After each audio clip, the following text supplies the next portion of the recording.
is on it, he'll take care of it. Um, well, I guess that's not so bad. You guys get to listen to what I say twice. Yes. So, right. So what we say here, you're going to hear it twice. So it should, think right through. But I was thinking about something. Sorry, Alfred, I know you're busy, but I don't know, were you here, Raul, when we were talking about the before we get into the stories, we were talking about the test.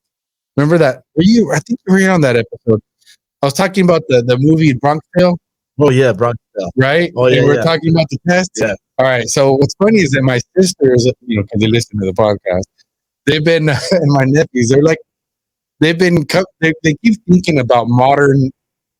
Oh well, let me fill in the people. So if let me fill for those of you, and you could go back on. I don't know which episode it was, but I was talking about the test. That's the movie Bronx Tale. The movie Bronx Tale, for those of you that are old enough or have watched it, if you remember, I forgot the gangsters, but he tells Sonny, but I don't remember the name of the kid. The gangster, the main monster guy. Sonny. No, isn't Sonny the kid? No, Sonny's the main monster guy. The kid is Collagino. Oh, Collagino. That's right. His name is Steve. That's right. So Sonny tells Collagino. See, that's right. His name is Collagino.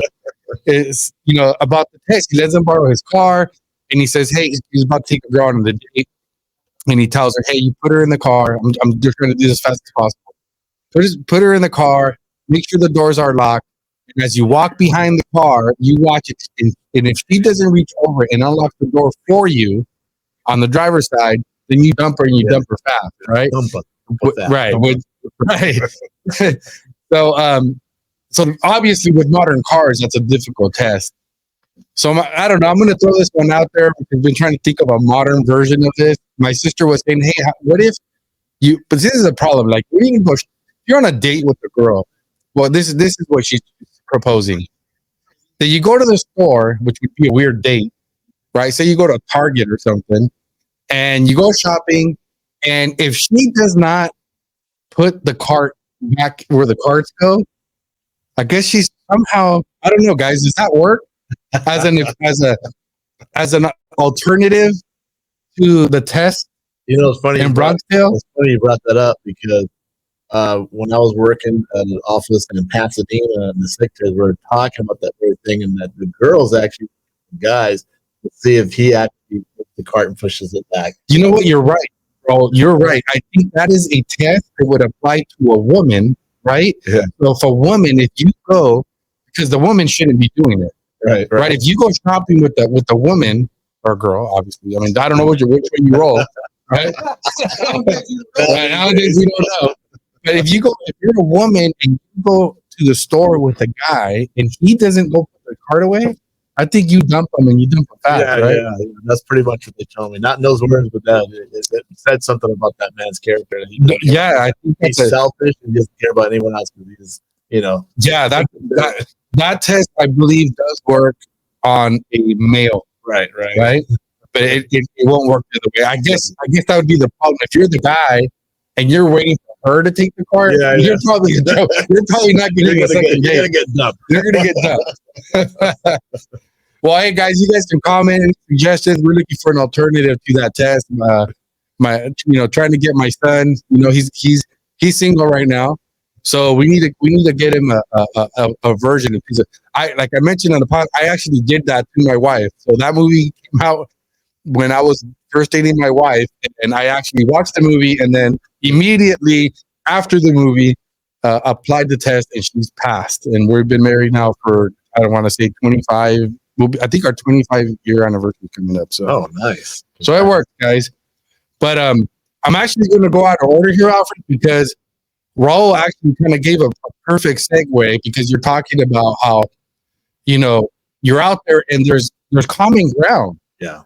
Right? Like we have common ground, and the common ground is the whole LGBTQ craziness out there, right? And one of the stories we wanted to talk about is this story here that we found. Let me see so I can give credit where credit is due. This is on a website here, the Washington Stand, I guess.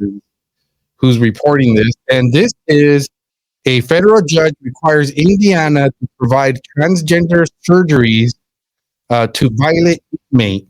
And they're specifically referring to, I'll read a little bit of this. This is a federal judge ruled that an Indiana Department of Correction must pay for incarcerated baby murderers. So this guy murdered a baby to turn his penis into an imitation vagina on the pretext that the Eighth Amendment of the United States Constitution, the one prohibiting cruel and unusual punishment, requires it. Okay, so according to this person, this judge, he's entitled. I guess I'm sorry. I guess in his mind, it's cruel and unusual punishment not to let this man chop off his penis or whatever they got to do and turn it into a fake vagina, right? Which, once we hear what the guy did, apparently this guy's been in jail for 2 decades. The guy's name is Rich, says for nearly 2 decades, Richardson was housed as a male in a male prison without raising a fuss. So the man didn't complain. Was okay with being a man, okay? Meanwhile, the culture outside was changing rapidly, and in 2018, Richardson heard about a gender identity from another male inmate who went by the name of Pearl and showed him a pamphlet from California State Prisons, which is interesting, right? The California apparently hands out some pamphlets on this issue. California has housed dozens of trans-identifying males in female prisons. Not surprisingly, California's prison pregnancy rate has skyrocketed, which is interesting because we were talking about this. Like, well, if they're being converted into women, then how are they getting women? I don't know. How are they getting pregnant? But let me see. So in 2019, T. Richards strangled. So what this man did is he strangled his 11-month-old stepdaughter while her mother, Linda Thomas, was at work. He showed no remorse for the crime, later telling a prison official, I killed the little, I'm assuming it's the B word. They just wrote explicit here. He was convicted and sentenced to 55 years in prison. On the day he murdered my child, I personally observed plaintiff with a fresh bleeding tattoo of my child's name on his arm, Thomas recalled, who obtained a divorce soon afterward. So it sounds like Thomas must be the mom. So this guy tattooed the kid's name after he killed her. So now that we know what the murder is, I mean, let's just say that I mean, I guess this judge feels that this guy doesn't deserve cruel and unusual punishment. And so we're going to reward him with his insane ideology and confusion by spending money to get him converted. Right. Yeah. Right. It's real crazy and upside down. So it goes to your point, Pastoral, is I mean, how is this not something that this is something we have common ground? Yes. You know, and I think the problem is the laymen, right? The that we talk about, the people that are still inside the matrix, normies. The normies, they don't. I don't believe they connect the fact that this is all coming from the left, the Democratic Party, because at this point, the Democratic Party is the left. Yes, right, the far left, and you know, people. A lot of them are waking up, but then there's some who are still kind of oblivious. But when you start to have a dialogue with them, and you start talking about these issues, they right away do not agree with it. Right, and that's where how it's important, especially with Canada, going out there talking to people, and then kind of shifting the conversations into some of the things that are going on in our school system, how they're coming after our children. Right. They really start opening their eyes. Well, yeah, that is wrong. So, yeah, this is insane that they're even contemplating, and how he's interpreting, really taking the Constitution, which is the original intent, and turn it into a document as most countries do. Right. Yeah, exactly right. It's absurd. I mean, who in their right mind really reads that part of the Constitution and really believes that that this person not getting a sex conversion or claiming to be a female, if the state just refuses to pay for that surgery or that transition, that is cruel and unusual punishment. I mean, that's nobody in their right mind believes that. Yeah, especially it's crazy. After the heinous crime that he committed. Right. He killed a baby, and the way he did it, and no remorse, and tattoos himself with it. Right. The name of that the baby. Yeah, and then we're going to reward him because of his mental condition. Right. Exactly. I mean, like I said before, I mean, if it was cruel and unusual punishment, then that's what the guy deserves. Mm-hmm. Right. So, it's we're living in a nutty world, but. How you doing over there? I see you looking at your gadget. You're over there. I'm ready. Hey, it is. And one of the things is I want to thank everybody. Hey, first of all, before we get going, I think I want to give a shout out to everybody on Instagram. And they're off the hook. So we have people coming in. We got Manny Shot. He says, let's get to how we can spread the word about awful Democrats and how what they have done to America.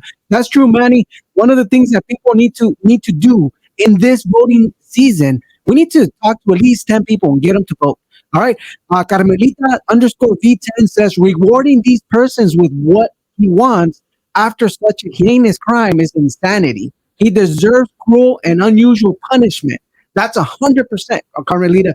So shout out to everybody on the chat. We got DMP 60532 join. We got the Hetitsu supposed. Mitch, man, people off the hook. Keep on commenting as we continue to read this. Also, on the other side of the spectrum, we got on YouTube. Yeah. We got Joe 62.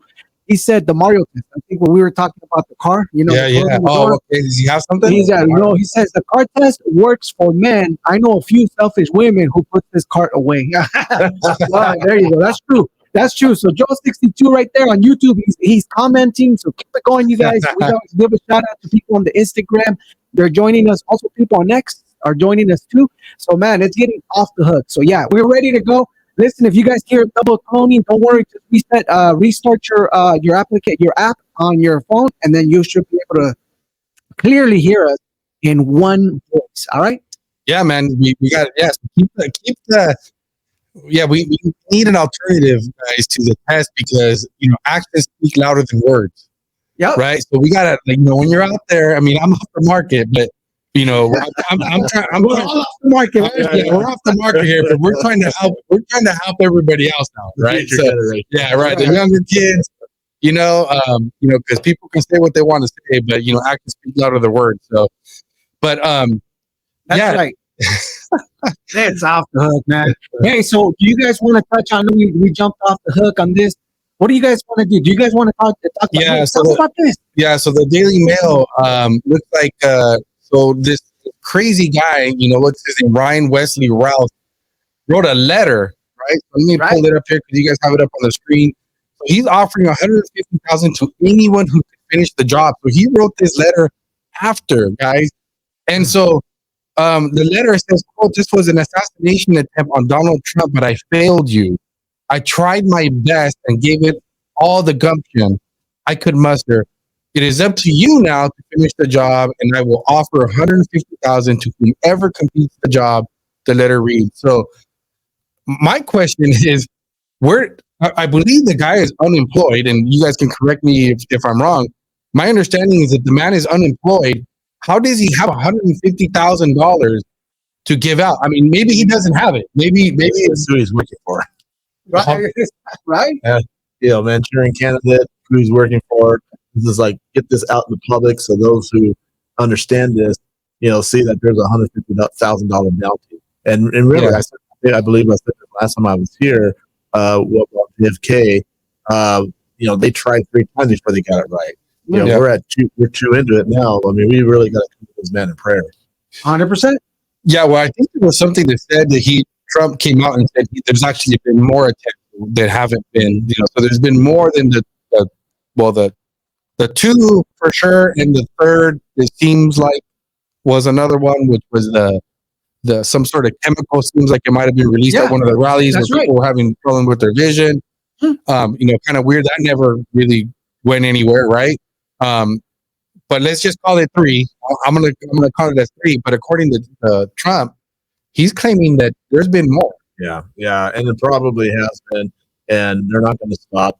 They're seeing their poll numbers plummet. They're seeing that, they're sinking ship, the other side, and so they understand what the stakes are. So they're going to do whatever they can before next 39 days. Right, next 39 days is going to be a wild ride. So no one should be bored right now because we got front row seats to the apocalypse, and we're seeing things in real time that it's really gonna. You got to have a strong heart, a strong mind, be prayed up, studied up, and read up in the Word of God because we're going to be seeing a wild ride this next 39 days. Yeah, and the letter was addressed to the world, it goes on to say that Trump had ended relations with Iran like a child, and now the Middle East has unraveled. So in this guy's mind, Raul, I don't know if you watch the podcast, but if you don't, it's okay. We get it. You're not one of our. You're not one of the. I'm described. You're not one of the 25 or 30 views, right? But we were talking about. Oh, I almost lost my train of thought. Well, we were talking about. I was talking about this. So after this, the attempt in my mind, okay, the first attempt, I believe, is clearly was some sort of deep state, or let's just say very powerful people that that somehow this happened. That has maturing candidate, weird stuff written all over it, right? The second one, to me, is not as obvious. I'm not saying that it's not, but to me, this man seems more a victim of being brainwashed. I think this is a man that unfortunately has bought into the fake news, has been brainwashed to believe that Trump really is a threat to democracy. When you watch one of the videos we played, where he's talking about how he's just confused because, we know that he used to recruit people or was attempting to recruit people to go fight over in Ukraine. And he's looking at, he's buying and he's looking around like anybody who would believe this stuff. Like, why aren't more people outraged about what's going on? Why isn't ever the world, coming together to fight against Putin? Because, he's like, he wants to take over the world. He wants to take over Europe, right? So to me, his actions and the things that he's doing are logical for somebody who really believes it. If you believe Donald Trump is a threat to democracy, then it's your moral obligation, like almost, you know what I mean? I mean, it's like an example I was given is if somebody put a picture of a particular individual and said, this man is a threat to theaters. This man's an arsonist, right? He's an arsonist. If you let him come into your theater, he's going to burn it to the ground, right? Like the reason I use that example is because, the freedom of speech is like, doesn't mean that you're allowed to yell fire in a crowded theater, right? Firebomb. Right. So if you were sitting in a theater and then you happen to see that person that you're sure that's the person that you've been told this man it will burn theaters down, and anybody who would go attack that man, why would you blame him? And that would be the appropriate thing to do. Well, I would say first, Trump is a threat to democracy because we're not a democracy. Right. We're a constitutional republic. And we've gone so far from that to where we are now mob rules. And so to steer the course back to the constitutional republic, that's why he's a threat. That's why they keep on saying he's a threat, because he literally is. He's a threat to their democracy. And we're not a democracy. We want to restore the constitutional republic. And but the world is staged, and for this to hit mainstream media right away, my so-called spidey senses flare up. Being in the game since 1986, and seeing these things, I was put that this guy is some type of MK Ultra, Manchurian Candidate, and now they're just creating a whole narrative behind it. You know, and this messaging right here about 150,000 is really a message to others out there, or other Manchurian candidates waiting for that trigger word, you know, and just the message that, hey, this is a bounty out there. Who's going to pay it? We don't know, but obviously there's probably someone behind that. Well, how do you enforce that, right, Alfred? That's true. That's true. Actually, and Instagram is off the hook. Rio says it begs the question why that letter was allowed to be made to the public. Bottom line, it was called for others to try. Mm-hmm. That's a good point. Yep. So people on Instagram are on fire, bro. They're getting involved. A couple of them. Hey, we see it. Latinos for Trump. All right, homie. That's Jose Klein at 421. We got more people tuning in. Torelli's. We got Eric, Jay, Nelson. We got Nick Bang. We off the hook, bro. Nick Bang. Right.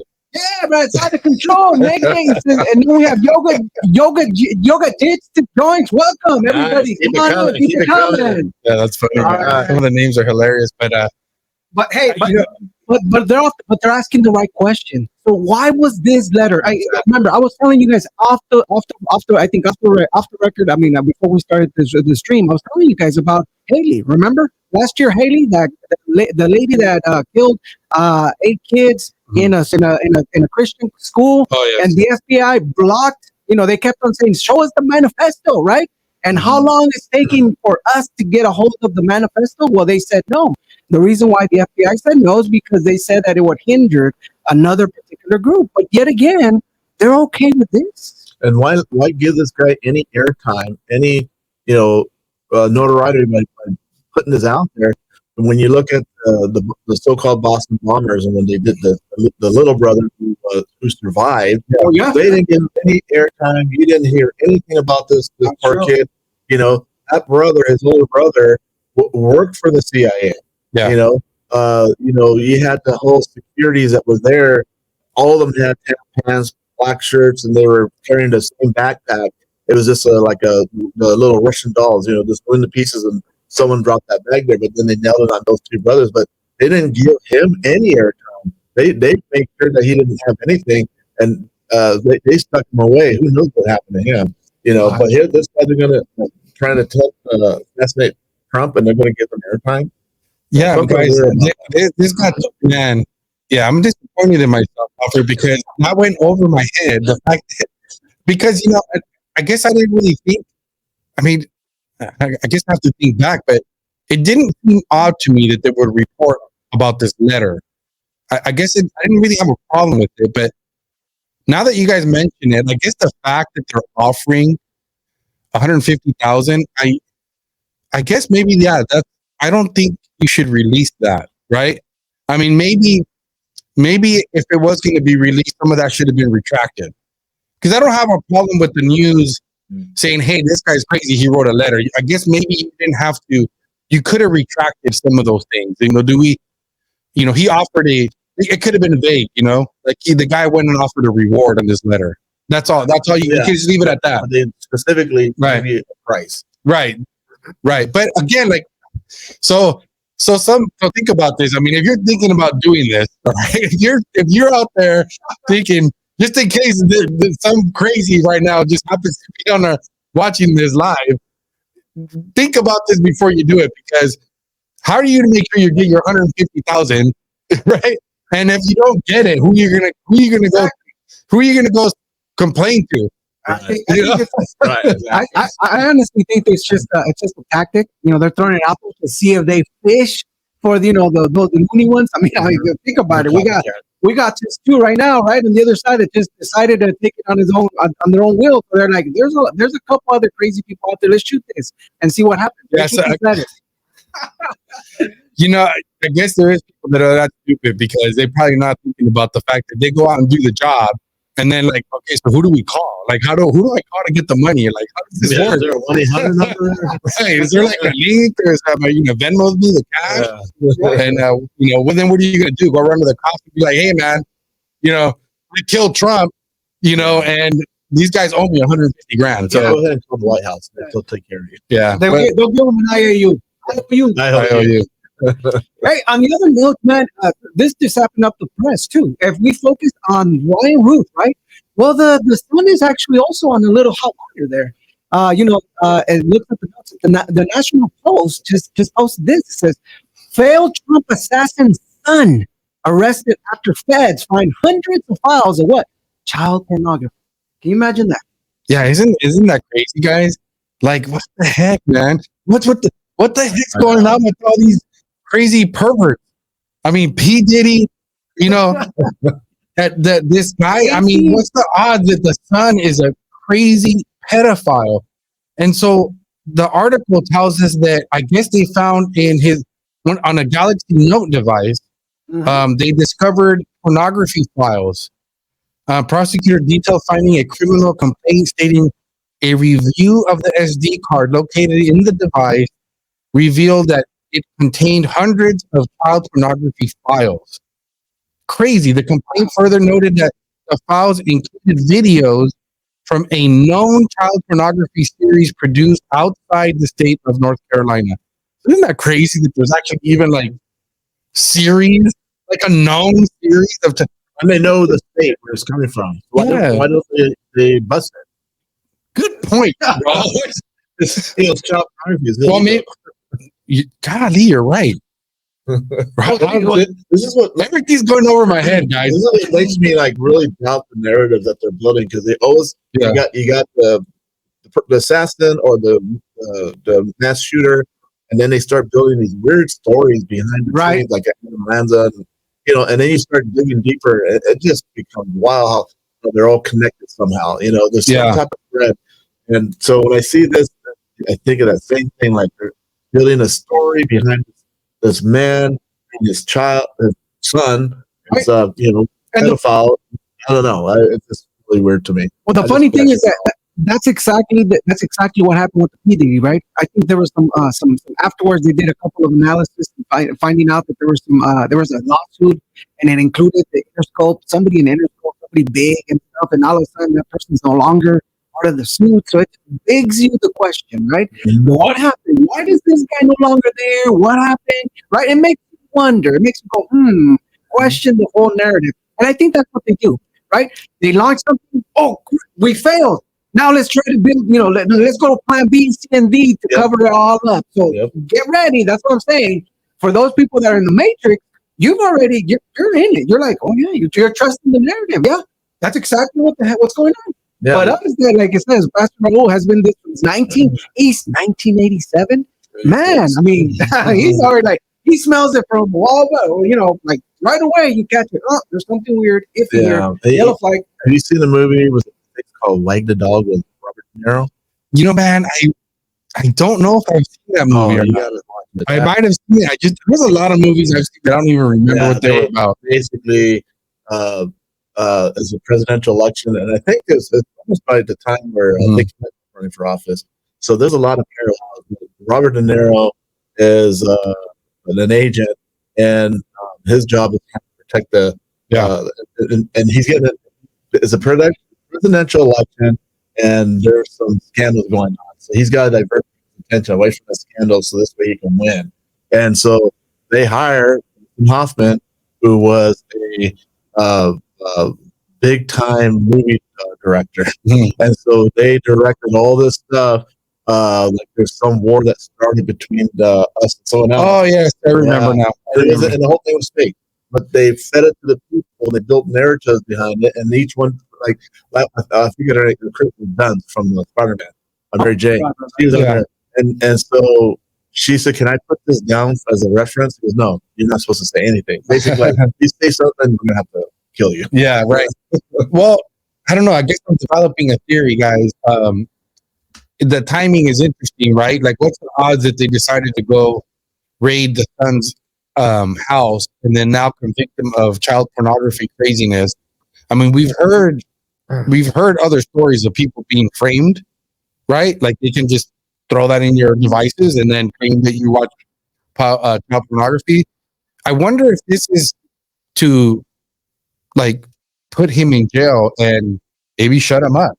That could be very, very That could be You know what I mean? Like maybe he's a liability, and so they need to, because that's what I think going on with P Diddy right now. I think P Diddy. There's a reason why. I mean, I heard he's in solitary confinement, but I think the reality is, I think they needed to get him, capture him, and make sure that he can't give anybody up or talk or do anything else. Yeah, so that's a good point there you make. They have him in a special spot where he can't speak to anyone, and then this guy, they're going to put the whole thing, $150,000, and give him their. No, right. So I'm thinking that this whole thing with the son, I'm wondering if the son is somehow a liability involved. Maybe he knows things. He has evidence. I mean, they raided his house.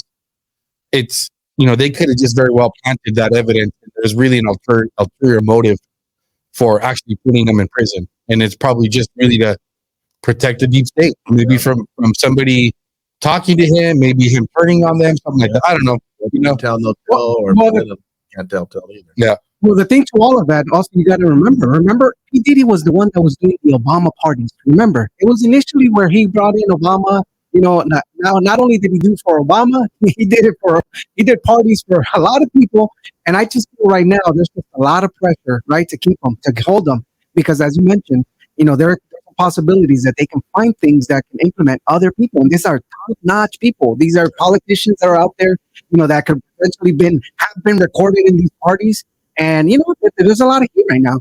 Just think about it. Just the person that we talked about earlier, the CEO of one of the record labels. I mean, he knows people in the Secret Service or in the CIA. So I'm thinking it's coming from these people that are pressuring and say, hey, you got to come after them. And I don't know if you guys noticed when they released the document, why do they put all these AKAs, AKA this, AKA that, like 13 AKAs?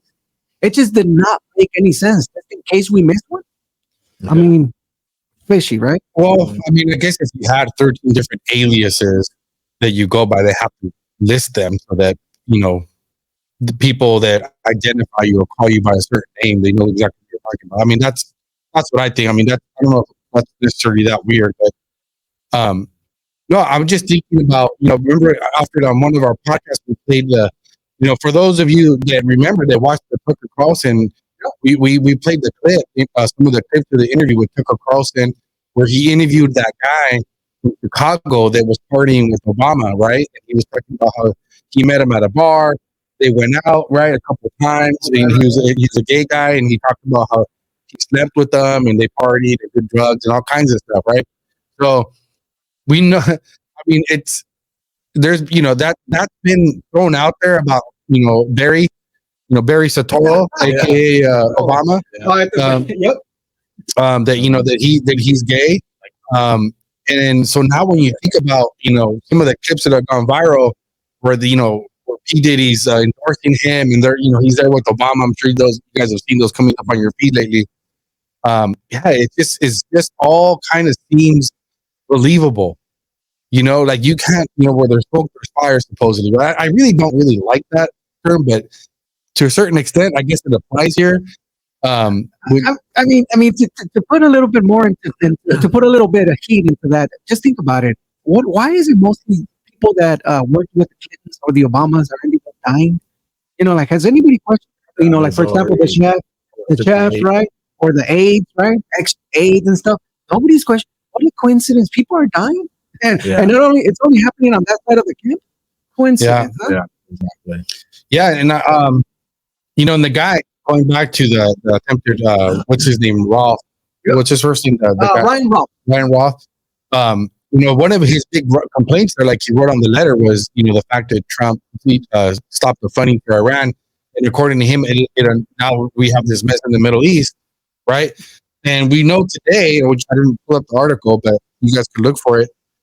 Excuse me, on my way over here, I was listening to the news, or I should say a podcast I listened to. They're talking about J.D. Vance, how the J.D. Vance dossier. Did you hear about that, Alfred? Oh, what? Is there a new one? Well, I mean, apparently Iran hacked into the Trump campaign system, right? And I guess a report, the media has got a hold of it, but they weren't releasing this because it was hacked and it's not appropriate. I mean, but Yeah, let me just finish up. I guess there's a reporter who actually leaked it out on X, right? And on there, I mean, there's nothing crazy in there at all. That's bad about JD. Well, it has his address, it has his social security number, apparently, the name of his kids, and pretty much it's a nothing burger, right? There's nothing to really worry about other than the fact that his social security is there. But I guess I'm making the connection here that Iran, is actively, that's evidence, trying to interfere in the election, right? And interesting that this guy, right, he's pro-Iran. Mm-hmm. This guy's pro-Iran. I don't know. Is that a connection there? I mean, we talked about also Matt Gaetz. He met with Homeland Security, and apparently they're telling him that there's like 5 active murder squads, I guess you might want to call them, active here in the United States, trying to murder Trump, and 3 of those are from foreign countries, right? So, yeah. No, they have this murder squad. Do they? I mean, why aren't they arresting them? Aren't they going after them? Yeah, isn't that interesting? But unless it's not true. Yeah. But if it's just to say it's true, then okay, so what are we doing, guys? Yeah. What are we doing? Yeah, 5 of them. Who are they? Where do they live? Where are they staying at? You don't have that information, right?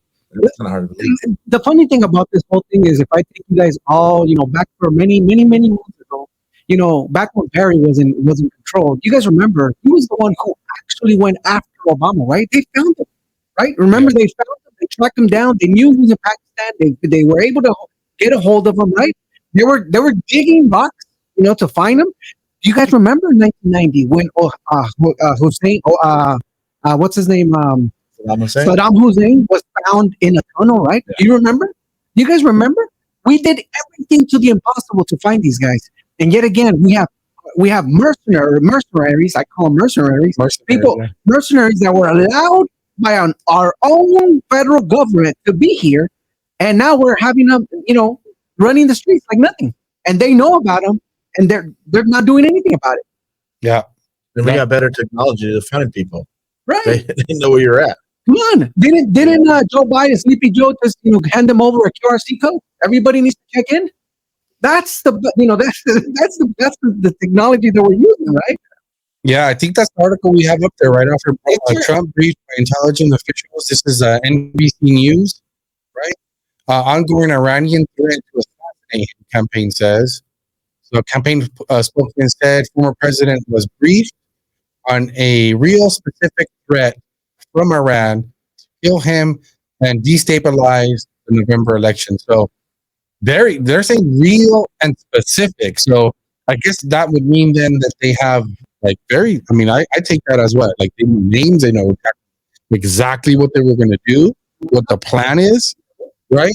I mean, I'm not saying that's what it is, but what do you think they mean by real and specific? I mean, common sense to me is they know exactly what specifically they want to do or how they're trying to get them. The funny thing about this whole thing, man, is that five gentlemen were able to take down, they were able to get into planes, and right? And back in 1991, right, September 11, 5 of them just 5 people were able to orchestrate a takedown of planes and people dying. And now we have teams. We don't even know how many per team in the United States threatening the life of Donald J. Trump. And these guys are blankly just saying, "Oh, they're here freely." I'll have my humble opinion and theory. I'll throw in the mix here. Just reading this as I look at this, and they're pinning this on Iran.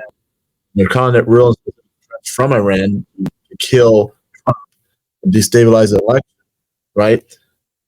Is that cover? Is that what you're saying? Well, what so here the ones that are really against the war, not going to World War III, are Trump and the supporters, right? Mm-hmm. But if you put the narrative out there that Iran is coming after Trump and if they, God forbid, they succeed, and then blaming on Iran, now you got the whole MAGA thing, let's go after Iran.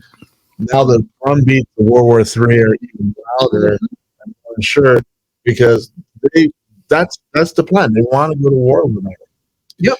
And Kim Bissell says they're desperate. That's right. They're desperate. They're Well- going to do anything they can. You will have. I have another thing. Well, let me finish this quote. His intelligence affairs have identified that these continued and coordinated attacks have been heightened in the past few months, and law enforcement officials across all agencies are working to ensure President Trump is protected and the election is free from interference. You know what I'm thinking, guys? I'm calling BS on this. I think this is the deep state trying to pin it on Iran. And this kind of works as a foundation to build a narrative that if there is some sort of chaos during the election, they're kind of like the whole Russia trying to interfere. They're looking for someone to blame in case they do kill him, right? Because then when you read this, it says continued and coordinated attacks. So they're continued and they're coordinated, right? Is what they're claiming. But why would Iran want, aside from the fact that they would get cut funding, which realistically, if Trump becomes president, I mean, the wars are going to end. I'm pretty confident about that.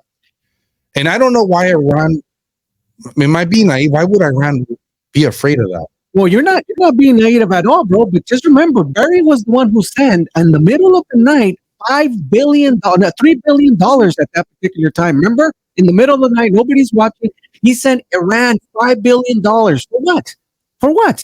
And then right after here with Joe Biden, right, Sleepy Joe, they sent another $5 billion, right? And they said that they were going to use it for humanitarian aid. And they actually made the Iranians cross their fingers to not use it for war. And here we are. Now we have, ballistic missiles all over Israel. Come on now. It just does not make any sense. It does not compute. I don't know, man. I don't think, if you're Iran, why would you risk trying to kill the president of the United States? It has the opportunity to stop it. Yeah, like stop the war. And so he cuts funding to you. So what? You write it out for 4 years. That's what you did the last time, right? And 4 years from now, you hope that you get another one of your friendly friends, the president, that's going to start funding you guys again. So I don't know, man.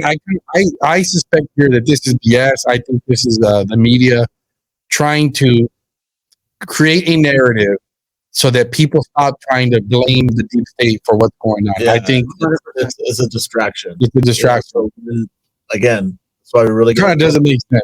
Yeah, you gotta really cover him with prayer. But if they, God forbid, succeed, now they got the scapegoat blaming on Iran. Is actually them that are doing it. Right. And if they're successful, guess what? Guess what needs to happen?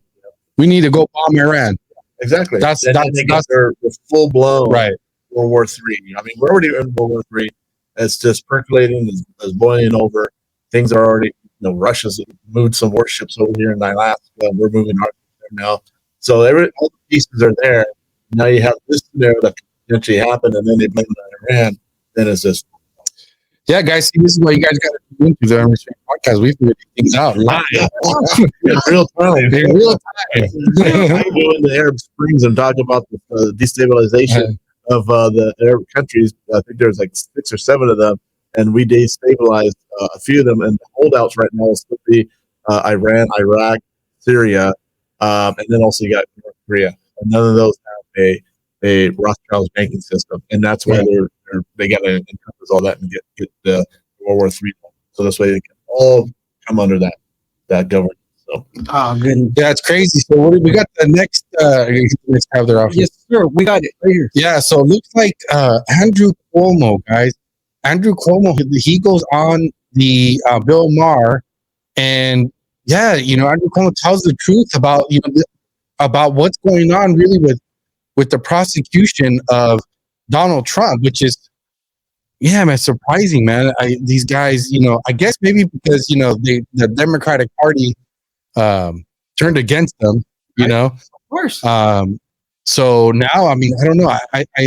It just always gets so confused when these guys actually tell the truth. You know what I mean? Like, I just don't believe it. There's always some sort of angle here that's being played, right? I don't know, but let's go ahead and play this clip here real quick. You might want, make sure the volume's up, Alfred. Yeah, we're good. Yep. Make it big. The one he got convicted for was the greatest fundraising bonanza ever. He was lagging behind Biden, and now he's pulled quite a bit ahead. That trial was the greatest people had to send their checks for 5, 10, 25, whatever dollars to Donald Trump. No, I was always with you on the one in New York, the money trial. I don't think they should have brought that one. It was just always going to look like a sex case, and people were always looking at it that way. So anyway, that case, the Attorney General's case, frankly, should have never been brought. And if his name was not Donald Trump and he wasn't running for president from the former AG, that case would have never happened. And that's what it is to people. And it should be. Because if there's anything, it's belief in the justice. Right now, New York, the one he got convicted for, was the greatest. Yeah, that's looping over. It's looping over. Yeah, so man, it's crazy. What was this posted? Because I saw this today, but I don't know. I have a feeling this has been out. This one was actually June 22nd. 22nd. So this is old news. This is old news. At the end of the day, you gotta when you hear liberals talking and just telling you, it's a glimpse. It's a glimpse. It's kind of like they own the narrative, right? It's like somebody once said in CNN, and I think that was his brother, right? He says, "You let us tell you what to believe." Yeah. Do you guys remember? Yeah. You let us tell you what you need to believe. In that case, they were talking about the COVID, right? Yeah. And now the COVID right now, the Supreme Court's lower court, I think the Supreme Court have come out and said, why did we title the COVID vaccine a vaccine when it was therapeutics? Yeah. That's going to cause a lot of headaches for not only, think about it. We lost 3 million people, not only because of COVID, but now because of these COVID vaccine induced. Remember, people lost their jobs because, people got them. Yeah, right. Right. Did you lose your job? Yep, I sure did. September 1st, 2021. There you go. They running an office in Baldwin Park for pest control, and they were there for 3 years. I've been with that company for over 10, 3 of their offices, and I was very vocal about that shot, what was going on. I wasn't wearing a mask. My regional manager comes up, calls me up and says I have to wear the mask. I go, oh, we're going to have a problem. I'm not going to wear the mask. Anyways, I knew I had an expiration date, and then on September 21st, one of the brothers, half owner of the company, and the regional came to my office and handed my walking papers because they would not accept my religious exemption. Wow. So, but this will show you how God is. That same day, as they're calling me home, I looked at my phone, had a job offer. Next day, I got 2 more, and then I'm back with the company that I started my career in the pest control industry, and I've been in the industry for going on 17 years. Golly, man. Well, the good news about the story is that the lower courts have reinstated, employees from the New York, back in New York, I believe, they reinstated with back pay. So can you imagine? It's been 3 years with back pay. Wow. That's across the United States. Hold on a second. No, that's just the New York State. I believe New York State. So New York State, they backpaid all the people they let go. Right. They let go. That's right. They reinstated the job and they backpaid. Because again, think about it. If they don't, think about the lawsuit. Mm-hmm. Think about it. For Pastor Raul, they didn't get this. Think about right now. Their previous employers shaking their knees and saying, "Oh, we did it wrong. Raul really wants to. He can come back and say, hey, I'm feeling you violated. You violated my rights. I'm not giving any. It's during wrong, people. During that time, I did. Pastor Jack Gibbs had I forget, he was recommending a certain offer. I can't remember what they're called, but that at that particular time, they were inundated. So many people like myself that they couldn't take it. And I think I taught like maybe 3 different attorneys, law firms, and the same thing. They're just so inundated. So yeah, that's crazy. So we'll play this next video here with Kamala Harris. She sits down in an interview with MSNBC. And I had seen this I don't know, I was watching something, and this woman interviewing her. What's this woman's name? Does it say it on here? Her name is it it doesn't say. Yeah, it It'll doesn't come up right now. Yeah, she's a big time Trump hater. This woman that's interviewing her right now, but yeah. So Kamala, you also know what happened? No, we're ready to. Oh, okay, yeah. So I guess Kamala Harris doubles down here on her whole price control, her price gouging policy. So let's go ahead and listen to this clip for this interview, man. This woman's ridiculous. Prices are still high. Yeah, I agree. You said you want to take this on, going after those who engage in price gouging. Yeah. As somebody who supports free markets, who's a capitalist, how do you go after price gouging without implementing price controls? Because once we get in the zone, people start to look and they say, I don't know what she stands for. So, just to be very frank, I am never going to apologize for going after companies and corporations that take advantage of the desperation of the American people. And as Attorney General, I saw this happen in the midst of an emergency, whether it be an extreme weather event or even the pandemic we saw it. Check it out, guys. Those companies, not the majority, not most, but those few companies that would take advantage of the desperation of people and jack up prices. Says who? Pause it real quick. Says who? Says who? Says who? So okay, we're talking about how are you going to? So the reason she came up with this retarded policy is because she is supposed to be trying to solve the problem of inflation, right? High food prices. Okay. So right now she's talking about companies jacking up prices in times of crisis. What is she talking about? That's not the same thing. Again, I don't like the fact that happens. You know, sometimes when you hear about the hurricanes and, you know, and these, you know, there's disaster areas and, you know, they raise the price of gas, they raise the price of water or whatever supplies they need, right? I mean, I don't like it, but at the same time, I'm not okay with the government getting involved and punishing companies. It's supply and demand at the end of the day, right?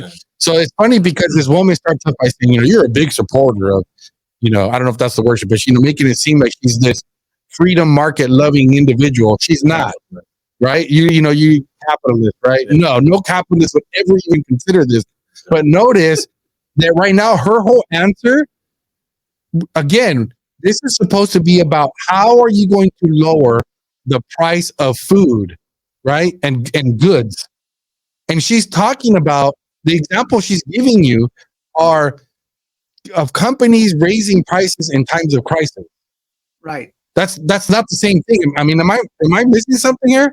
No. You're actually so. See, the thing is this. So why are corporations needed? So let me ask you guys. Put your thinking caps on, right? Everybody that's paying attention. So why do you think corporations or companies are raising their prices to begin with? I can tell you why. Let's say, for example, I'll tell you exactly why. Let me put this in perspective.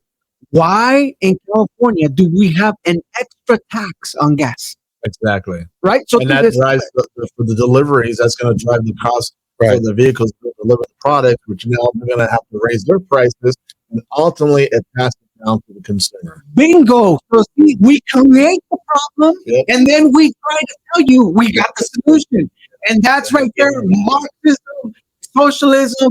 And if you're paying close attention to this, man, this is straight out Marxism. That's going to control. It's going to become worse. It's going to become more like Venezuela. And she's acting like she's compassionate to the average American family. They cause the whole situation. So let me tell you guys. Let me go on this because I work in transportation, and my customers are all food related. Okay, so I'm talking pretty much most of the brands you guys know. Okay, Kroger, all of that stuff. Okay, so my department, we manage transportation for basically these big companies. Okay, we warehouse it, we do distribution for the whole thing. Okay, deliver the cost, all that stuff. So exactly like you guys are saying. Okay, not just here in California, but it's not just the tax and it's all of the regulation. I mean, we keep talking about we're from California, so that's why we keep bringing it up. But I mean, just as I mean, I've talked about this before. Here in California, they just every year there's a new regulation that's being imposed on trucking companies. Okay, when everything that you own moves on a truck. Okay, at some point it was on a truck. Okay, so when you hear about these guys, all these clean energy nonsense emissions programs, all it does is cost companies more money, which gets passed along. Okay, the food industry they work on like 3% margins. Their margins are very, very small. Okay, I mean, I've been in transport logistics for a long time, and I just started actually in many different types of industries. Okay, this is the first time that I'm in. I've been at this place for 2 years, and where I'm dealing more in the food related. And I can tell you right now, what I hate about it is how small the margins are.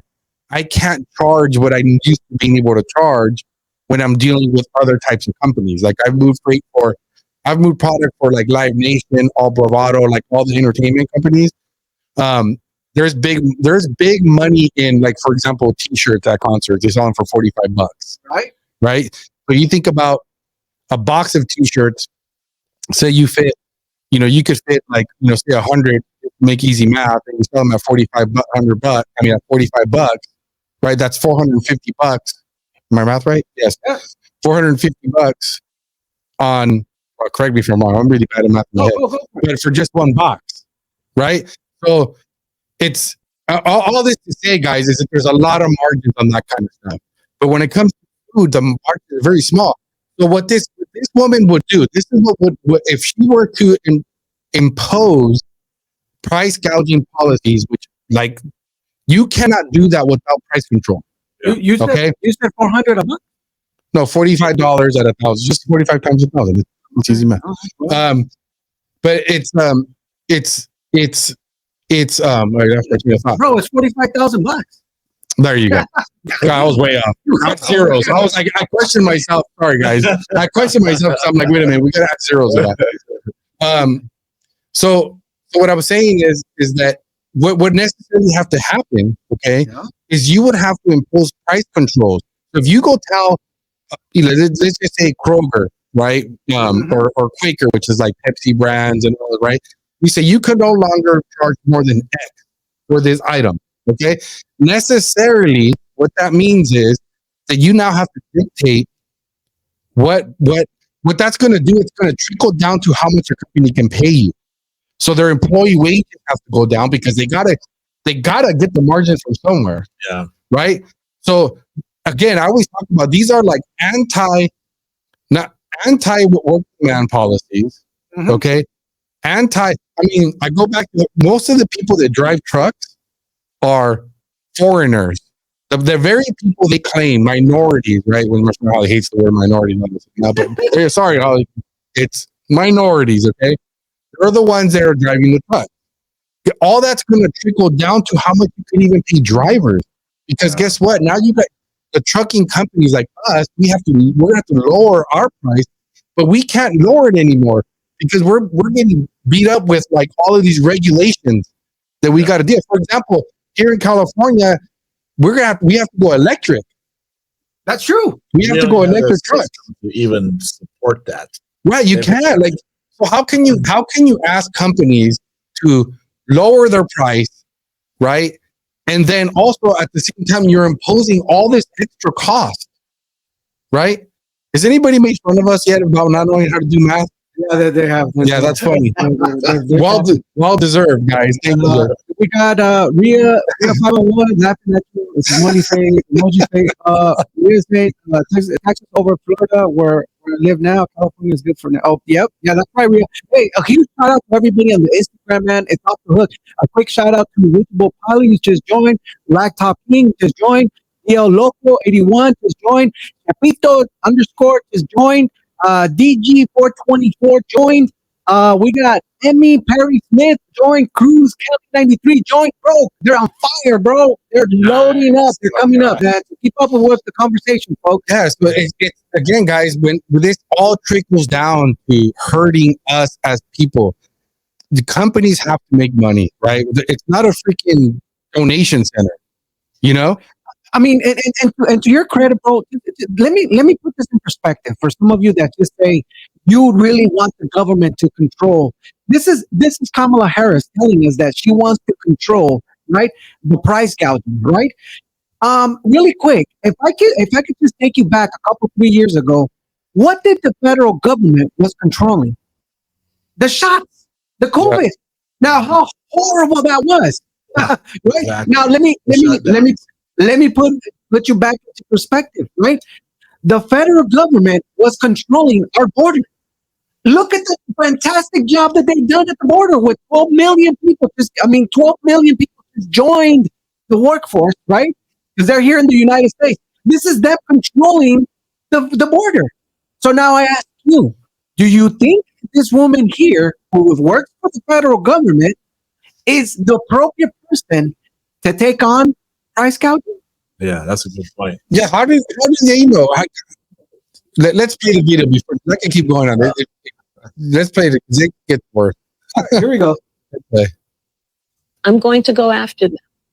I'm going to And go that is after part them. of a much more comprehensive plan on what we can do to bring down the cost of living, including housing, including the everyday needs. So housing too? Alfred? Is she going to control housing prices? Now that's scary. Think about that. That's still communism. The communist playbook. She's really the ignorance of the masses who don't understand how this really works. You know? And again, that cost is going to be constant. And the other thing that's driving prices up, not just because how the delivery system, the distribution. You remember back in the early part of 2020 when COVID first, the shutdowns, they were making ranches slaughter their beef. They couldn't harvest. That's true. And then toward the end of 2020, right around this summertime, they made the farmers get rid of a percentage of their crops. So now they have less food, less, so now that's going to drive prices up because it's supply and demand, there's less of it. And then, whenever you borrow money from the Federal Reserve Bank and put a bunch of money out into the system, circulating in the system, and that happened during COVID, Trump did the first stimulus and then Biden carried on some more stimulus. That just, there's too much money in the system. That creates high inflation because there's too much money out in the system. And so now, there's going to be a contraction. You see, people are really thinking about. I know in my industry, we're raising our prices up too because we're a service industry. We're driving our trucks to go to the customers' homes, and that cost is being passed on to and everything. Now we got to get our chemicals. That's also coming through trucks. So all of that, we're now passing that on to our customers, and then they're canceling their service because they can't afford it. Yeah, I mean, I've given this one example that one of the regulations that we're having to deal with is like they have this compliance where they're asking the government here in California is requiring trucking companies to smog their trucks like every quarter, like it's every quarter. So think about if you how many trucks does somebody have? Think about having to You've now basically quadrupled the cost just in smog, right? Because I don't know how often we smog trucks now. But why the hell? I'm sorry. I'm sorry, Pastor. I'm not sorry about the word. No pun intended there. Right. So why do we have the government controlling how many times we have to smog our trucks? Yeah, think about if they did this to your personal life, where they said, you from now on, you have to smog your car, which don't be surprised in California, guys. I'm kind of afraid just to give Newsom listens to this podcast. I might be giving them an idea, but now you got to smog, to protect the environment in your car like 4 times a year, every quarter, right? So it's crazy. Another hidden tax, drive out the middle class. Right. The aim is to get rid of the middle class. And like she said there, now again, she might have been not specifically be talking about price controlling the housing market, but again, that's her solution apparently to lowering prices. So think about this: what's to stop her from saying, "Hey, houses are too expensive, so that's price gouging," right? Mm-hmm. So now she can tell you what your house is. No, you're not going to sell that house for $650,000 or whatever it's worth. it's only going to cost 350,000, whatever number they decide. And again, how do they come up with these numbers? So it's incredible, man. At the end of the day, when they tell you, just pay close attention. Just like Patrick Rose says, he's been on this since 1987. All right.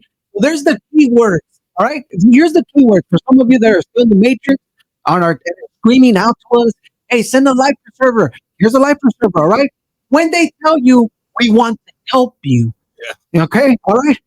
Like right here, Kamala Harris is coming up and saying, hey, we want to help you with the price gouging, right? That means we want to control your food, right? So we can give you the price. We're going to tell you exactly what it costs. And then we're going to jump into the housing industry. What's going to happen? Anybody that has equity, right? Now you have too much equity. Now you're going to have to do this. Think about it. Think about it. When they tell you, we're going to help you, that actually means we're going to get involved in your own personal life and space, and we're going to control the heck out of you. Yep. Cradle to death. We're going to control you. That's Ronald Reagan. That that we're from the government, we're here to help you. Right. Yeah. Most dangerous. Yeah. It's crazy, guys.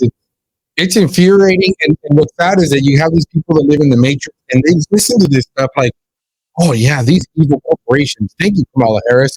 You're so great of it. We need to go after these green." Do you guys really think? I mean, you probably relate to this, Raul. I mean, isn't it the worst thing? I hate having to call customers and raise prices. I hate it. I have to do that usually at least, every year we got to do pricing reviews and do price increase. And that's like the worst thing. I hate having to be the one having to call customers and say, guess what? I'm having to raise your price 3%, 5%, whatever it is. I have to do it, which is coming up here pretty soon. Nobody likes doing that. I'd rather make the call saying, hey guys, I'm actually going to lower your price. I can't wait for this. It's never happened. Yeah, like, when's the day going to come where you actually like, hey guys, we can actually lower the cost of anything, your taxes, when is the government going to decide like, hey guys, I mean, Trump did it. I get it. But I mean, here in California, when's the last time that happened? Well, the funny thing about the inflation, man, they tell you that we're lower than last year. Well, guess what? We are completely lower. Well, 4 years ago, we weren't 18, 19, 23%. And even up in foods, think about it. How much is your egg? How much is your milk? How much is your food? How much is it? You're paying tops 22% on everything. Think in gas in California, you're paying 50% more than what you were paying 4 years ago when, the guy that you don't want to talk about, right, was in control. Yeah, it's crazy. So, Raul, I think you said the ballots come out October 5th. October 5th? Yeah, guys. So October 5th, man, be on the lookout. Mark it on your calendar and be looking for that ballot. And I don't know, correct me if I'm wrong, Raul, but I'm thinking this strategy this year is you get that ballot and you put it in fast. Quickly. Well, yeah, that's a lot of there's a big rift with the Republicans. You got some of them saying we need to take advantage of the new rules and do it early. And then you got others that are just made like do it on the day or as close as you can on the day of the election. I haven't really made a firm decision on that myself. I'm probably leaning for doing it on the election day, but the problem with what happened back in 2022, I look at it, it rained like cats and dogs that morning, and then a lot of machines went down. People are waiting in line, big lines before going to work. And now they got to pivot because they can't wait longer. They go to work, and I'll go back later. But then when it was in the evening after work, it was raining even harder. So how many people actually did go back? You really had a big drop off that is, Well, I was thinking about the Kerry Lake election in Arizona. That was the strategy. Everybody was being told, don't mail it in, go the day of election. And look what they did there. They shut it down, right? So, the polls, Kerry Lake was, down, I guess she was down, but they only had the mail-in ballots. So then she started gaining ground, right? And then all of a sudden, because everybody knew that the on-day voters were going to vote for her. And so my concern is that they have the game plan for that now. Yeah. So very true. So I'm kind of sensing, think, okay, I think we're better off sending it ASAP. Drop it off at the booth. I'm more like, I rather drop it off at the booth and mail it out. Because I think what's going to happen, and we read the article a few weeks ago, one of the podcasts, where you already have the USPS warning that, hey guys, we're probably not going to be able to get all the ballots in on time. So this can cause a backup. Well, whether you're for on election day or early voting, the fact is, once people receive the ballot, within the first 10 to 14 days, 40% have already voted early. So, yeah, I mean, I'm in the school of thought. People do what they want. I'm in the school of thought, and I think we need to do it early, and we need to take advantage of ballot harvesting. I think if we don't do that, we're going to lose.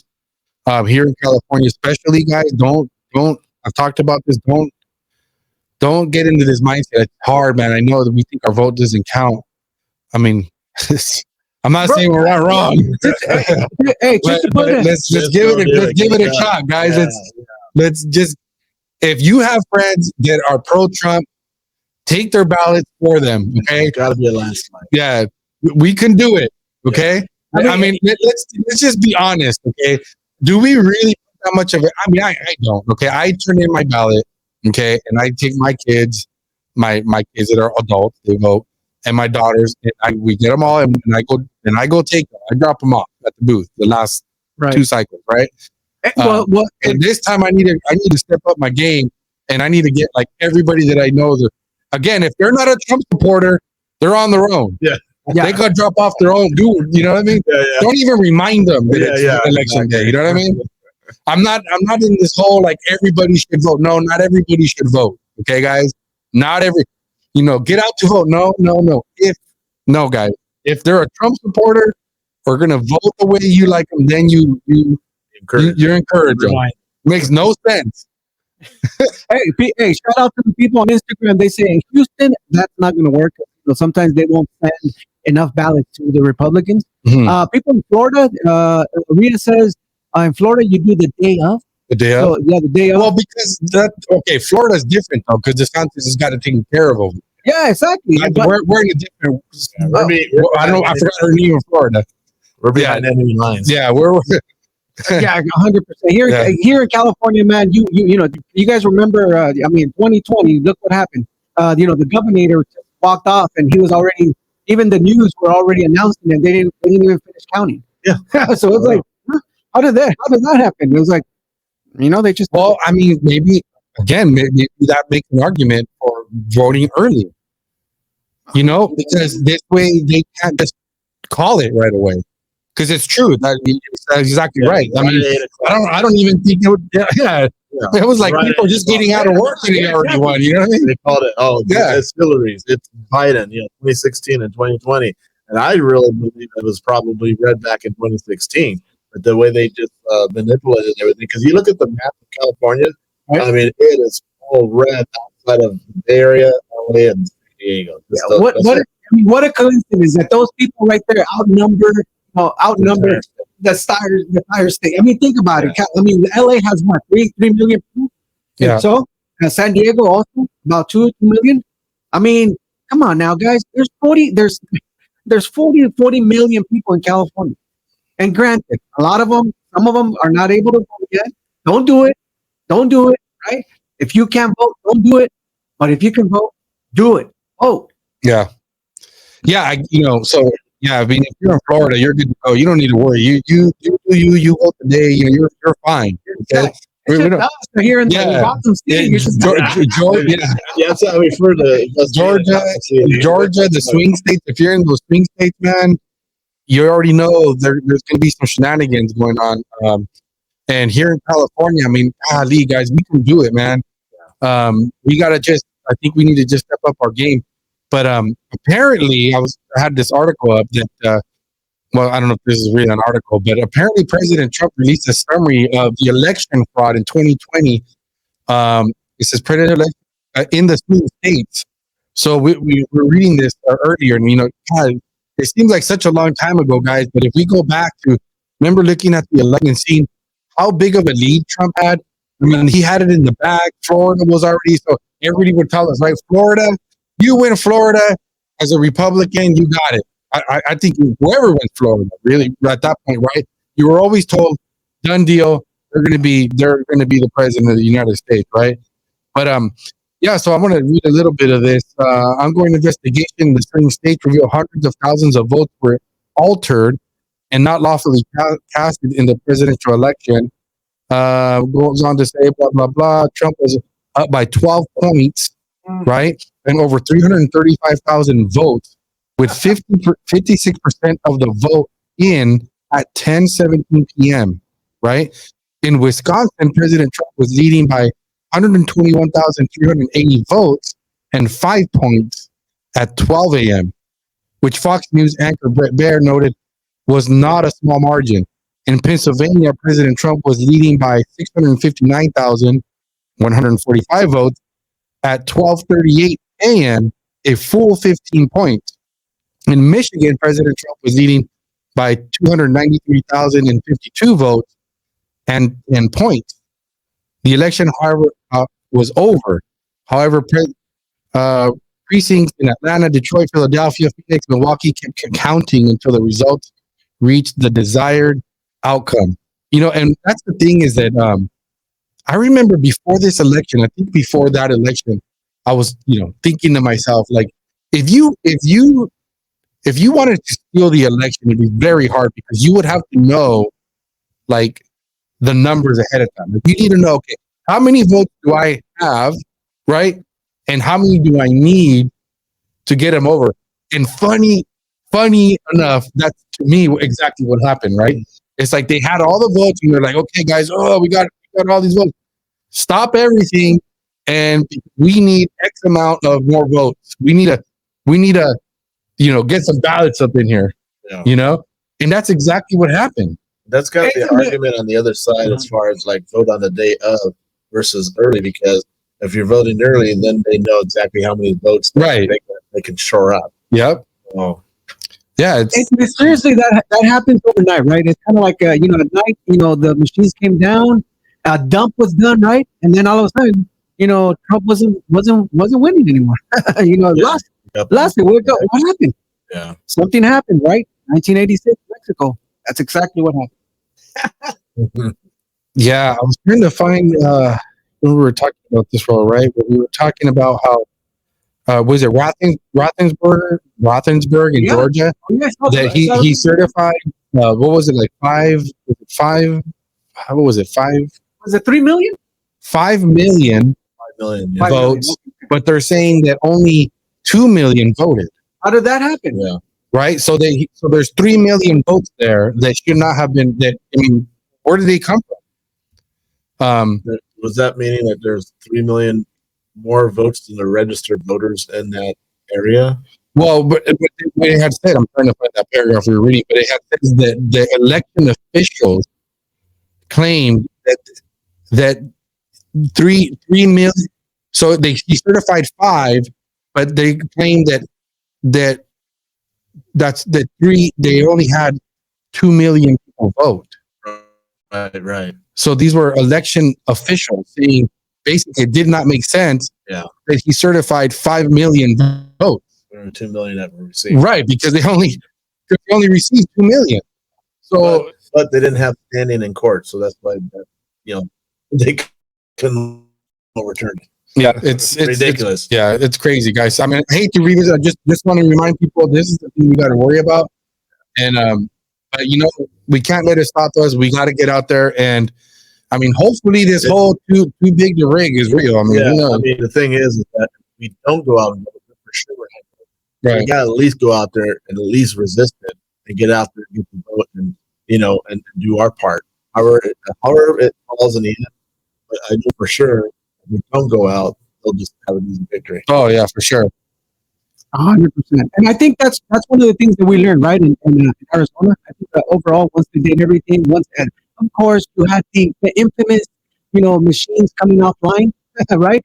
Where that's not by any chance, that's not discouraging voters, right? I mean, think about it. You can't vote for 4 hours because the machines are down in Arizona, and then mysteriously you're back up, and then all of a sudden all these people that were in line are no longer there, right? You're not discouraging voting, right? Do they have to come back and vote? What do they have to do? Well, now they realize that, hey, after that, there's more people that needed to vote. They just needed to, stand firm, stand there, stay there. And I know it's hard when you have half of Arizona losing some of these machines, but I think now that's why it worked good in Arizona that they vote early. So now we can overwhelm the system with overwhelm them with voting, right? And so there's no possible way that that they can say it's rigged. Just vote. Yeah. Yeah, guys. So that's pretty much all I got, Alfred. I think that's it. Hey, well, listen, let's give a little bit of time. Pastor Raul, tell us what are you going to be doing next? What's up with Pastor Raul here? What are we going to do next? Well, we're going to be walking the streets tomorrow, Saturday. We'll take a little break on Sunday, but I will be at a church. We'll be at another church on October 6th in Laverne. We'll be at another church in October 20th. And then we got a patriot coming up in Norwalk, the American Legion post in Norwalk on Wednesday. So and all next week we're going to be walking the precinct. So again, if you want to help out, you're in the cities. I'll make it really quick. La Mirada, South Whittier, Central Springs, Norwalk Valley, Orange Valley, Cudahy. If you're any of those cities, you can go to my website, volunteer4assembly.com, and there you can sign up as a volunteer. If you want to walk with us, we need all the help we can get. If you want to phone bank and make phone calls, whatever. Everyone, take all of us doing our part, no matter how small it may be. But if we do it all together, we will win this district and we will take it over top come November 5th. That's right. So sign me up, Pastor Ru. You tell me when is the next phone back, because I'm gonna go in there and I'm gonna you can send me the address and I'm gonna be there. I'm gonna volunteer. We're gonna, hey guys, we have to get involved. These are our local candidates that are working hard. And look at this, these are our conservative candidates that are out there. They're preaching the word of God, right? They stand firmly on family values, right? They stand firmly on what they believe, conviction, right? And that's the way we change, we change California, right? We do it a precinct at a time. I think for the most part, people are tired. It's been 30 years that Californians are tired of being reigned by the same homegrown politicians. I think it's time for change. And I think here elected, we need to come up and really put our our foot in our mouth and really do what we have to do. So Pastor Raul, you give me that sheet where I'm going to sign up for that day where we're going to do phone calls, and I'll be there. Awesome. Thank you, sir. I appreciate that. Hold on, guys. Before we go, I just found this article. This heating me up. Okay, guys. Last minute right here. Breaking it. So I've seen this on semaphore.com. Never read it in my life. Okay. Mike Pence quietly lays the groundwork for a post-Trump future. Okay. This piece of garbage, Mike Pence. I know. Now, so Mike Pence stuck his head up this week to take a whack at Trumpism, urging Republicans to reject protectionist tariffs and isolationism while unashamedly recommitting to anti-abortion positions.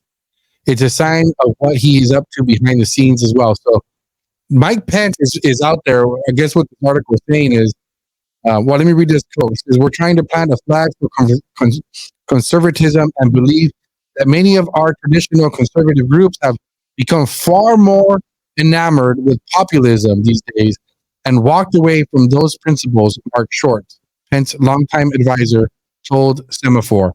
What does that mean, guys? I mean, what's the problem with populism? What's so bad about? Can somebody tell me why it's so bad to be? What does that even mean to them? The ones that are not popular, they're envious. Yeah, for the most part, they can't control you. They can't control you. The uncontrollable are the ones.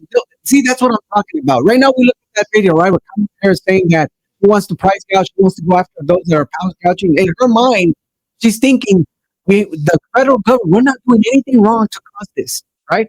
We know we are, right? We're creating the problem, so then we can find the solution, right? And those that are in the matrix are going to look at this and hear these wonderful words and say, "Sign me up. I'm with you. I'm price gouging these people. They're taking advantage." No, it's them.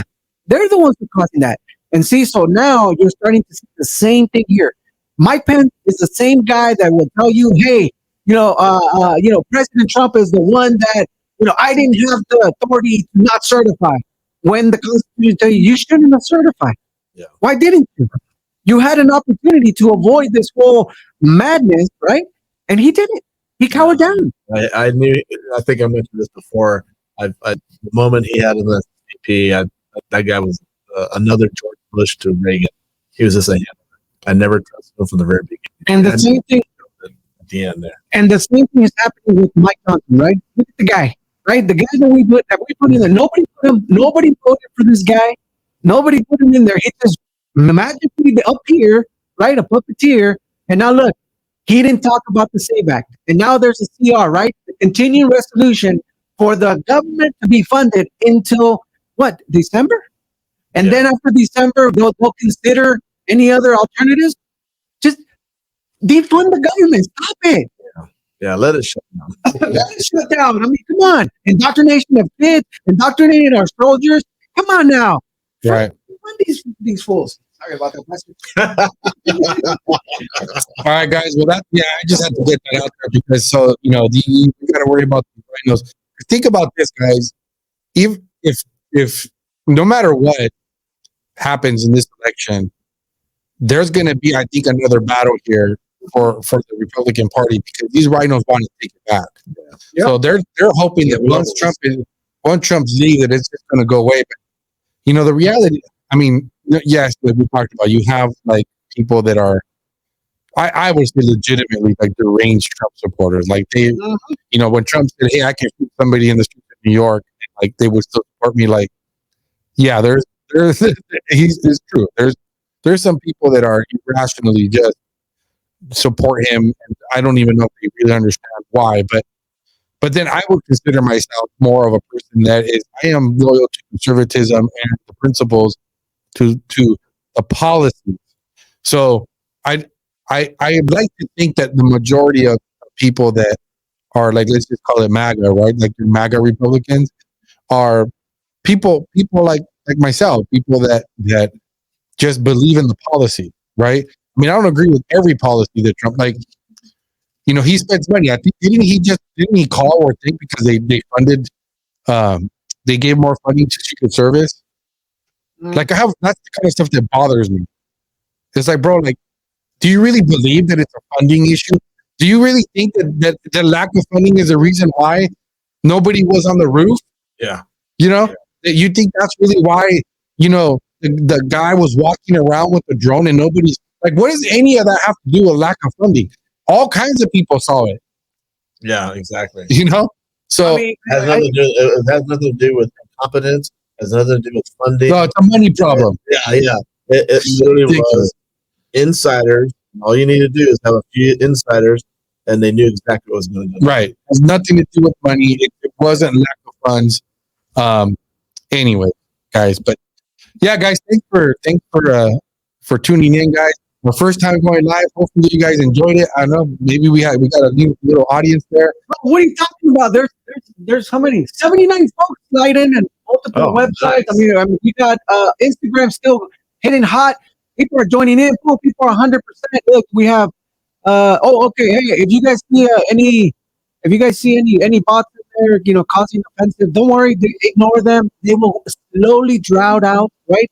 And you guys know who they are, right? And those people that are just out there for attention, right? And they just are pokering. You know who they are. So, also, if there's somebody in there making fun of us for not being able to do basic math, it's probably bots. Yeah, it is all the bots. Blame the bots, right? Yeah, so blame the bots in there. But I want to give a huge shout out to hey man, a huge shout out to Ria 561. She was active. She's from Florida. A huge shout out to her. There's a couple of other people in there, man. They've been posting stuff in there. Yeah, what did you think about DeSantis? If you're from Florida, I want to know what's your opinion on DeSantis, man. Next time we do this live, I think we're going to maybe interact more. We're going to have a call. Because I'm curious. You can put it on the comments because I am not for DeSantis. I think he's a rhino, and I'm concerned that people are going to forget all the Trump bashing that he did. And again, I'm not saying it's about Trump, But for me, when the attacks, the way he ran his campaign, and the attacks on Trump were basically, I look at those as attacks on the policies that I agree with. Right? I mean, he did some good things over there in Florida. He was good during COVID, but one of the reasons I think that I think the deep state supports him is because they're okay with him. They're okay with him implementing conservative policies locally. But if you guys notice, he doesn't go against wars. He doesn't go against NATO. You know what I'm saying? He's aligned with the foreign pro-war policies. Okay, so they're okay with that. They'll let him have pass your anti-woke policies domestically, as long as you continue to support our whole world monitoring over here. And I think that's where I'm at with DeSantis. But you can change my mind. Well, there you go. So Maria said she's originally from La Puente. She was she was actually 18 years, and now she's been in 18 years, I think, in Florida. So huge shout out for her. Hey, keep on sharing, you guys. If you guys are on Instagram, the only way we're gonna make this grow, the Latino needs to grow. So help us out. And if you're not Latino, you're still welcome. Because at the end of the day, Lexit is about bringing a special place where we can have conversation. I think having conversation is good, regardless if you're left, if you're right. It's good that when we're having these discussions, and it's okay. We want to hear out other opposing opinions, because at the end of the day, that is what freedom of speech is. You're able to hear them, even though they're wacky or whatever you think you are, or whatever they think you are to you or them, whatever. It doesn't matter. At the end, we should be able to have these discussions. So huge shout out to everybody right there on Instagram. And pretty soon we're going to connect X. Yeah, so we'll be here Tuesday again then? Yeah, next Tuesday. No, Monday, right? And Mondays. Yeah, so Monday right now. We missed. I forgot why. You had an event. It was my fault. No, yeah, it was your daughter. It was my fault. Yes, right. Yes, that's right. Yeah, my daughter graduated on Monday. That's right. Nice. Congratulations. Yeah, so she's starting her career. Respiratory therapist. Shout out to her. She won't ever watch this probably, but yeah. So normally we're on Mondays. For those of you guys watching, we're on Mondays, and then we'll be here next Monday. And the following Monday, I'm on vacation. So Alfred, you're on your own, and maybe Pastor Raul will show up and kind of fill in. Of course, man. Of course. Yeah. But yeah, guys, appreciate the support. Don't forget to like, subscribe, share on the Unrestrained podcast on YouTube. Yes. And I don't know if you want any final words, Mr. Raul. Well, you know what? Again, go out there and vote. Don't let that discourage you. That's exactly what they want. That to discourage you that your vote doesn't count. It does count. We can't let them get an easy win. We got to go out there. We got to get the vote out. You tell 5 people, you tell your relative, you tell your neighbor, you drive it to the polls, whatever it takes. We got to get out the vote. Yep. 100%. Hey, and for everybody, man, we're going to do a little thing different here. I'm going to give a huge shout out to go ahead and put out your shout out on Instagram, because we can see it. If you need a shout out, we can shout it out before we go. Also, don't forget, go ahead and visit www.wearelexit.com, right? We are a organization that stands firm in values, not only conservative values, but we stand firm in God, Second Amendment, right? We love family. We know that many Latinos that are migrating, this is who they are. They stand firmly with their faith. They stand firmly for their family, and they stand firmly with the country, right? Because I know when we come from Mexico, I see people with the flags, right? The Mexican flags, they're very patriotic. So that's us here. The same thing here. Now we have a flag that's the United States and the Mexico right all together, because we are the ones who make this country happen. So if you guys can help us out and hit the share button right now before you go, hit the share button, because that's the only way we're going to be able to get people to plug in every Mondays at 7 p.m. We're going to be here. And next week, I think we're going to have a guest, and hopefully Pastor Raul will take my word, and he'll be here, and we're going to have a good time. All right. So thank you guys so much, Pastor Raul. Thank you. Thank you. How they can go to the website. What's your website again? No, it's Raul Ortiz for FORassembly.com. Raul Ortiz for Assembly.com. All right. And how they can find you on Instagram? Oh, man. I'm on Facebook. I'm on Instagram. you go to my website, you'll have the links there. And Linktree, right? yeah. Oh yeah, Linktree. How about on the website? Go to the website. You're gonna find his link. Follow him. Go ahead and keep up what's going on with Pastor Raul. And again, if you want to help, and you're from another state, you can also help with the phone bank. So let us know. Get involved. Go to his webpage, and you'll be able to list one day. Give us at least one day where you can call in and just make phone calls. And you might think it's funny, but if you're out of state and you're from California, come on, you can still go in and help out. We need your help, guys. Yes. We're getting crazy over here. 100. Wow, it's getting out of control. All right. Yeah. So thank you so much, everyone. Thank you for staying tuned, and we'll see you guys next week. All right. God bless. God bless.